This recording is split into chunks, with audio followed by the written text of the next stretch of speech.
I would now like to provide our assessment of the growth and inflation scenario. First, I would like to take up global growth. The global economy continues to face daunting challenges of elevated inflation, high levels of debt, tight and volatile financial conditions, continuing geopolitical tensions, fragmentations, and extreme weather conditions.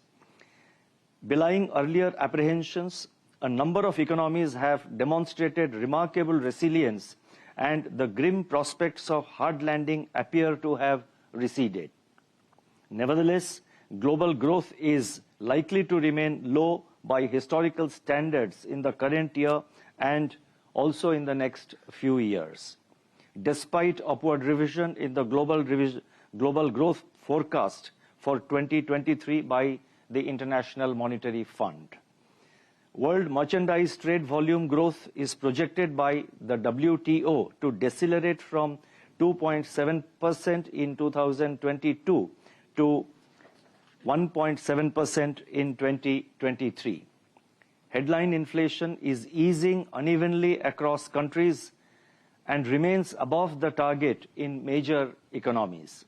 While the pace of monetary tightening has been scaled down, policy rates could stay higher for longer. Financial markets, which had been buoyed by expectations of an early end to the cycle of monetary tightening, have turned volatile with sizable two-way movements in response to recent rating events and incoming data. Turning to global growth, these external factors are likely to impinge on the growth prospects of most advanced and emerging economies. India is, however, expected to withstand these external headwinds far better than many other countries.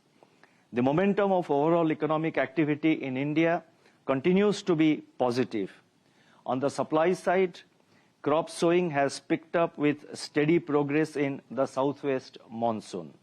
The temporal and spatial distribution of monsoon has, however, been uneven. Industrial activity is holding ground, as is evident from the latest data on Index of Industrial Production, that is IIP, Core Industries Output, and Purchasing Managers Index, that is PMI for manufacturing. Buoyant services activity is reflected in healthy expansion in e-way bills, toll collections, railway freight, and a sharp jump in services PMI. On the other hand, commercial vehicle sales and domestic air cargo traffic contracted during Q1 of the current financial year. Aggregate demand conditions continue to be buoyant. Among urban demand indicators, domestic air passenger traffic, passenger vehicle sales, and households credit are exhibiting sustained growth. In the case of rural demand, tractor and fertilizer sales improved in June, while two-wheeler sales moderated. High growth in agricultural credit and improving sales volume of major fast-moving consumer goods, that is FMCG companies, suggest incipient recovery in rural demand, which will be reinforced by improving Kharif prospects. So what I have done under growth is that first I highlighted about the supply conditions, the supply side factors. Then I have highlighted the aggregate demand conditions consisting of both rural and urban demand. And let me now turn to investment activity. Investment activity gained further steam on the back of government capital expenditure, rising business optimism, and revival in private capex in certain key sectors. Continued increase in import and production of capital goods further reaffirms this trend. Construction activity also remains strong in first quarter of this year, as indicated by healthy growth in cement production and steel consumption.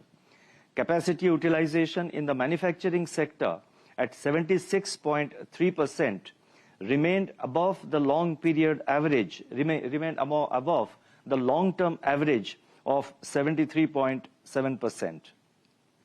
The total flow of resources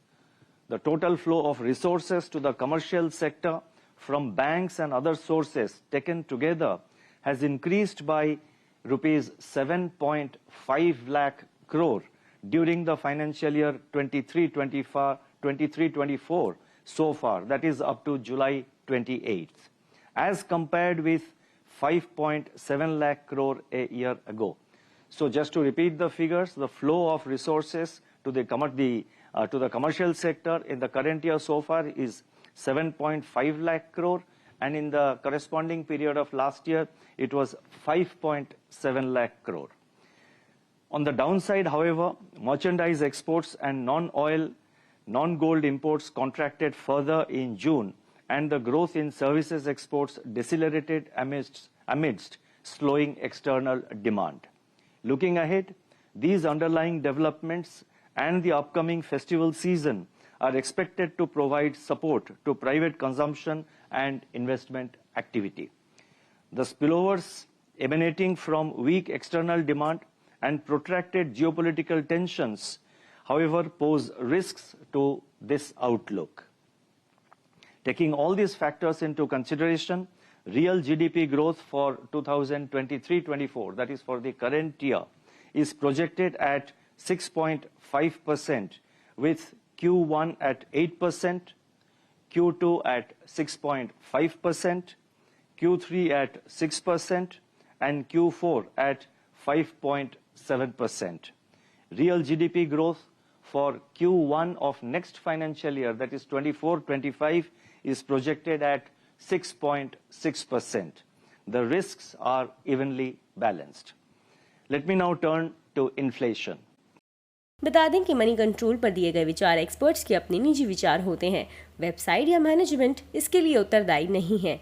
users को money control की सलाह है कि कोई भी निवेश निर्णय लेने से पहले सर्टिफाइड एक्सपर्ट की सलाह लें।